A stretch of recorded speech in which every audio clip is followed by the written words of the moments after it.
So we're going to have a look at another modelling tool which is known as a storyboard, and this one is probably the easiest out of any of the modelling tools in which to master. Its main purpose is to really just look at the hierarchy of the different modules within the system. So you always start with you want a highest module at a certain element, and then broken up into the smaller modules that are used within the system. The other thing that its main focus is on navigation, because with current computing applications, the focus is on this graphical user interface where object-oriented programming objects are used. Navigation is such an important aspect.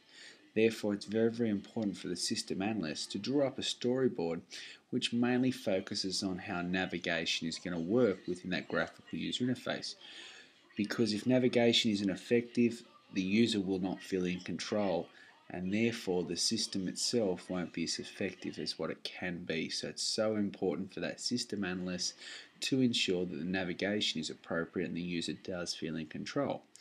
So we've got an example here of a storyboard, and this one here is known as a hierarchy storyboard, and other types that we have are a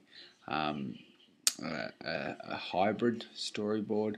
We also have a linear storyboard and a non-linear storyboard.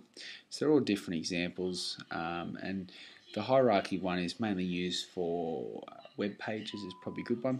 So we're using this eBay example again, and on the site, eBay site, we have our home page, which is our main page. And the user themselves, once they click on that home page, they've got 4 main options. So they can buy and they can sell, they can go to My eBay, and they can also access the help.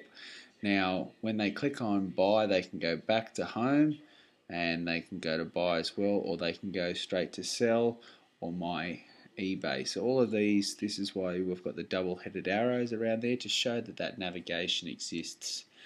Once they do click on buy, then they've got a series of different choices that they can also make. So we've got categories, motors and stores, and from categories they can access the different categories. I haven't put them all there, I've just done antiques, art, baby and books. And this shows once again the focus of navigation within the system. So I don't want to put too much emphasis on screen designs within a storyboard. Its main focus is on navigation, so I don't spend a lot of time on designing the screens or what the screens would actually look like within the storyboard. Each of the storyboards, whether it's a linear storyboard, a hybrid storyboard, they all have a distinct purpose for different types of systems, but the overarching purpose for them, as stated before, is navigation and also the structure of the system itself and how the modules interact.